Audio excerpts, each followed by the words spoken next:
Eh bien bonsoir à tous les amis, supporters, supportrices parisiens, parisiennes, supporters, supportrices d'autres clubs, amoureux, amoureuses du football. Bienvenue à vous. Les amis, écoutez, je suis très content de vous retrouver pour une toute nouvelle vidéo. Ah, j'étais obligé de la faire. Vraiment, je suis obligé de la faire. Je ne peux pas laisser notre coach Luis Enrique comme ça se faire attaquer par tous les médias français. Pourquoi? La raison pourquoi Luis Enrique est devenu l'ennemi public numéro 1 des médias en France, parce qu'il a osé sortir Kylian Mbappé face à Rennes dimanche à la 65e minute. Ah, c'est un crime qu'a fait Luis Enrique. Tu vois, t'as l'impression qu'il a... Ah non, c'est terrible. Vraiment, c'est terrible. Alors déjà, avant de commencer, excusez-moi si la lumière de mes vidéos est un petit peu bizarre. J'ai mon truc qui est cassé, hein, le truc de mes vidéos habituelles où je mets la petite lumière, tout ça, il est cassé. Je vais en recommander un, pardon, d'ici quelques jours.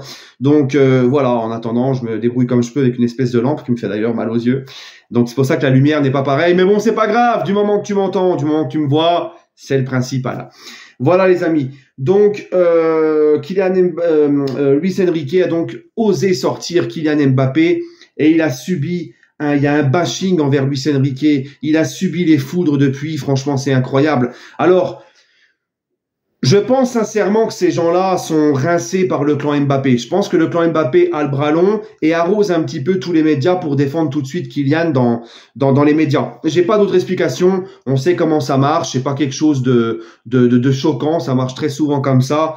Mais franchement, là, c'est vraiment flagrant. Tu vois, si encore s'il se limitait que à lécher les bottes d'Mbappé parce que c'est le petit chouchou, parce que c'est le génie français, comme le dit Stéphane Guy, puis on va en parler de Stéphane Guy. C'est le joueur emblématique de l'équipe de France, c'est la star française, tout ça. Bon, encore, tu te dirais, bon, allez, les mecs sont pas objectifs, les mecs sont énervés parce que c'est leur chouchou, c'est des Mbappé sexuels, hein, chez eux, ils ont très certainement des strings Mbappé. C'est encore, ok, à la rigueur, je pourrais encore comprendre. Mais quand tous ces médias-là que je vais citer, tous ces mecs-là, tous ces gens que je vais citer, et encore, je les ai pas tous cités, là, c'est que les mecs d'RMC, hein, j'ai même pas été chercher les mecs de l'équipe parce que la vidéo, elle serait trop longue. Tous ces mecs-là sont des gens qui, depuis très longtemps, et à juste titre, hein, disaient que le PSG avait des coachs qui n'avaient pas les mains libres, qui n'avaient pas le courage de sortir les stars, que l'institution était bafouée par les stars, que c'était la République des joueurs, etc. Donc là, maintenant qu'on a un Luis Enrique qui sort à grande star Kylian Mbappé, les mecs s'énervent et lui en mettent plein la gueule. Donc tu vois, c'est de la schizophrénie. Soit c'est de la maladie mentale, soit c'est de la schizophrénie. Soit c'est des gens qui sont voilà, hein, qui sont à la botte du clan Mbappé, qui sont payés pour défendre tout de suite le kiki. Parce que franchement, c'est quand même incroyable le double discours, c'est un truc de fou. Bref les amis, donc ça a commencé déjà avec Roten Roten bien évidemment s'enflamme, hein, Roten dans son émission Roten s'enflamme, Roten se chauffe contre Luis Enrique. Comprenez-vous le changement de statut de Mbappé? Alors il a critiqué Luis Enrique, etc. J'ai écouté par curiosité, c'est pour ça que je réponds dans ces vidéos. Il fallait que j'écoute pour pouvoir répondre.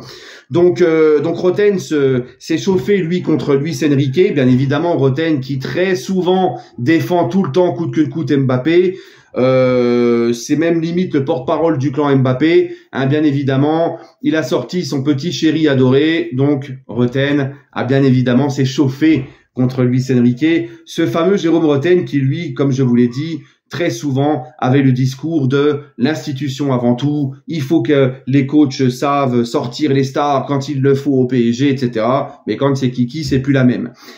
Il y a aussi Christophe Dugarry, alias Dugashi. Christophe Dugarry, l'accompagnateur de Zidane, champion du monde 98, qui a été pris dans le groupe 98 parce que c'était le copain à Zidane, il a servi d'accompagnateur à Zizou. D'accord? Dugarry, lui, il a carrément dit que Luis Enrique n'aime pas Mbappé. Voilà, donc Luis Enrique a sorti Mbappé parce qu'il n'aime pas Mbappé. Voilà, c'est son truc, il a décrété que Luis Enrique n'aimait pas Mbappé. Alors, je ne sais pas ce qui se passe vraiment, ce qui s'est passé, hein, parce que pour ceux qui ne le savent pas, dans les années 90, Dugarry a été au Barça, il a plus été souvent banquette que joué, il était au Barça et il avait Luis Enrique comme coéquipier.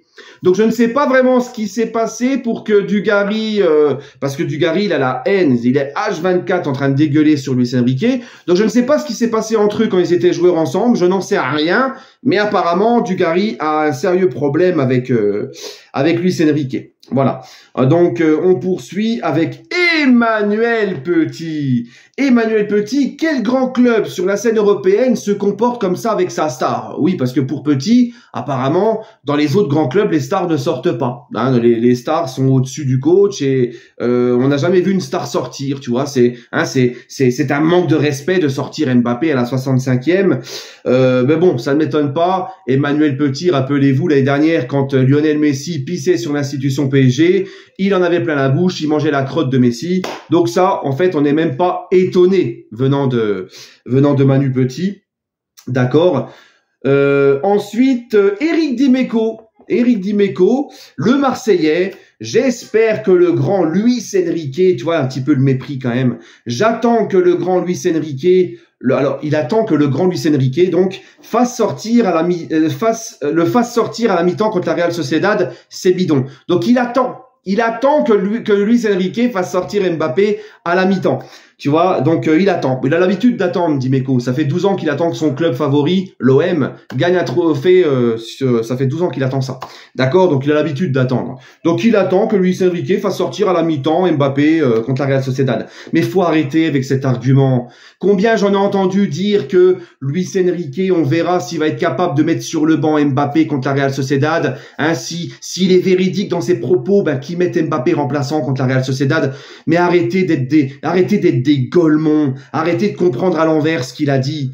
Luis Enrique, il n'a pas dit qu'il avait plus besoin d'Mbappé. Luis Enrique n'a pas dit qu'il allait placarder Mbappé. Luis Enrique n'a pas dit qu'Mbappé lui servait à rien. Luis Enrique n'a pas dit qu'Mbappé n'allait plus planter des buts et était incapable de planter des buts. Non, il a juste dit que maintenant, il voudrait commencer un petit peu à travailler sans Mbappé et à travailler un collectif et des automatismes sans Mbappé. Il l'a fait contre Rennes en Ligue 1 parce que, en Ligue 1, t'as beaucoup d'avance. On a plus de 10 points d'avance en Ligue 1. D'accord? Au moment où il sort Mbappé, il avait 13 points d'avance sur le deuxième. Donc, encore une fois, heureusement que Luis Enrique, voilà, il tente des choses sans Mbappé en championnat, en Ligue 1 où il survole le débat, où il peut se permettre. Bien évidemment qu'en Ligue des Champions contre la Real Sociedad, c'est en phase finale, c'est un match très important, il faudra pas se louper. Bien évidemment qu'il va pas le mettre sur le banc. Bien évidemment qu'il va pas tenter de jouer sans Mbappé. Mais réfléchissez un petit peu dans votre cerveau de moineau. Et bien évidemment que si on n'est pas bien dans le match et qu'il y a besoin de marquer, je ne pense pas qu'il sortira Mbappé. Les grands joueurs dans les grands matchs, tu sais que même s'ils ont un coup de moins bien, ils peuvent te claquer des buts à n'importe quel moment. Réfléchissez. Et je suis même sûr que si Mbappé ne fait pas les efforts demandés par Luis Enrique, puisque maintenant Mbappé, on l'a vu, ne jouit plus d'un statut d'intouchable, moi je suis persuadé qu'Enrique, s'il faut le sortir parce qu'il fait n'importe quoi, il court pas et il aide pas le collectif, il le sortira. Mais tu vois ce qui m'énerve avec ces gens-là, c'est qu'ils sont là à dire si Enrique est véridique, il sort Mbappé contre la Real Sociedad. Et si jamais il le sort parce qu'Mbappé est pas dans son match et ça ne va pas et qu'on perd et qu'on se fait sauter, ils reprocheront à Luis Enrique d'avoir sorti Mbappé. C'est incroyable. Mais bon, faut les comprendre. Ils ont plus rien à grailler, les journalistes. Ils ont plus rien à grailler. Ils ont plus rien à se mettre sous la dent. Le frigo est vide. Parce que depuis cet été, il n'y a plus d'histoire extrasportive. Il n'y a plus rien à dire, en fait, sur le Paris Saint-Germain. Il n'y a plus de problème extrasportif avec les joueurs, tout ça. Donc, ils se raccrochent à ça. Hein, le débat, ils sont là à débattre que Enrique a sorti Mbappé à 65e. Ils sont prêts à renier tout ce qu'ils ont demandé depuis des années pour faire des débats, Non, mais c'est incroyable. Bref. Et puis on va finir bien évidemment la vidéo avec Stéphane Guy. Stéphane Guy. Alors lui, Stéphane Guy, il a carrément dit que sans Mbappé, Luis Enrique ne serait plus du tout sur le banc du PSG depuis longtemps. Voilà, il serait plus sur le banc du PSG sans Kylian Mbappé, Luis Enrique. Donc bon, tu sais, faut pas s'étonner. Stéphane Guy, c'est un mec qui crache sa haine sur le Qatar depuis longtemps. Et pas que sur le Qatar, tout ce qui touche tous les pays arabes, il crache sa haine dessus. Hein, il nous a expliqué la Coupe du Monde au Qatar, les droits de l'homme, les machins, ceci, alors qu'il a vécu sa plus belle vie en Russie en 2018. Là, ça le dérangeait pas, hein, les droits de l'homme, la démocratie en Russie. Non, c'est que quand ça touche les pays arabes avec Stéphane Guy. Stéphane Guy, je pense que c'est un peu comme Pascal Praud. C'est un petit raston refoulé. Je pense que Stéphane Guy, tu le fous dans ses news, il devient comme Pascal Praud.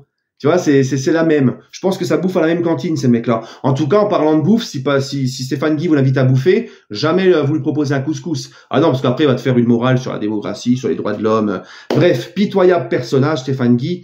Hein, donc lui aussi, il en a plein la bouche sur Mbappé. C'est des gens qui sont, je pense, rincés par le clan Mbappé, parce que c'est pareil. Combien de fois ces mecs-là nous ont dit l'institution avant tout, ils ont pas les coronets au PSG de sortir les stars, c'est la République des joueurs. Mais quand ça touche Mbappé, c'est plus la même. Hein, vous voyez comment ils sont. Bref. Moi, en tout cas, je maintiens ce que j'ai dit hier dans la vidéo. Je suis très content de ce qu'a fait Luis Enrique. Oui, bien sûr, bien évidemment, j'aurais aimé qu'il le fasse avant. Oui, il fallait le faire avant. Il le fait une fois qu'Mbappé va partir au Real. Mais au moins, il le fait. Mieux vaut tard que jamais, il le fait. Il attend pas pour tester un collectif sans Mbappé. Si Mbappé n'est pas bien dans le match, maintenant, il le sort. Son statut a changé. Moi, je suis content. Je suis content parce que ça a permis aussi à Ramos de rentrer. Ramos est rentré à la place d'Mbappé. C'est Ramos qui a été décisif, qui s'est montré dangereux, qui a mis un penalty qu'il avait lui-même provoqué. Ramos qui a besoin du temps de jeu. Ramos qui a besoin d'avoir un peu plus de confiance. Voilà, tout le groupe est concerné. Les remplaçants y rentrent, ils sont concernés. Au moins, Luis Enrique, hein, il faut avoir l'honnêteté de dire qu'il gère bien son groupe et que tout le monde est concerné et que voilà. Hein, donc les petites chialeuses sur Mbappé, fermez-la par pitié. Voilà. Moi, je suis très content. Hein, même si c'est un peu tard, voilà, le coach il a la main mise sur son groupe et c'est lui qui décide. Point barre. Bref, allez les amis. Sur ce, vous savez, ces gens-là, ils attendent qu'une chose. Ces gens-là, ils attendent qu'une chose, c'est que on sorte de la Ligue des Champions pour pouvoir taper sur Luis Enrique, le PSG, l'institution et rigoler et se pavaner. Tu vois, hein, soi-disant des médias français, ils sont tous en train d'attendre notre chute. On le sait ça. Alors qu'on sait très bien, et moi le premier, j'ai toujours dit que le PSG, même si tout peut arriver dans le football, a une surprise, on n'est pas à l'abri d'une bonne surprise. Mais je l'ai toujours dit qu'avec l'effectif actuel qu'on a en pleine reconstruction, on n'est pas favori pour la gagner, la Ligue des Champions. Je m'attends pas à ce qu'on la gagne. Mais ces gens-là, quand on sortira de la Ligue des Champions, ils t'expliqueront que Luis Enrique, alors là, ils vont encore plus s'enfoncer, et puis ils vont taper encore sur le club, ils vont ricaner. Bref, en tout cas, les amis, prenez soin de vous, allez Paris, et donnez-moi votre avis en commentaire.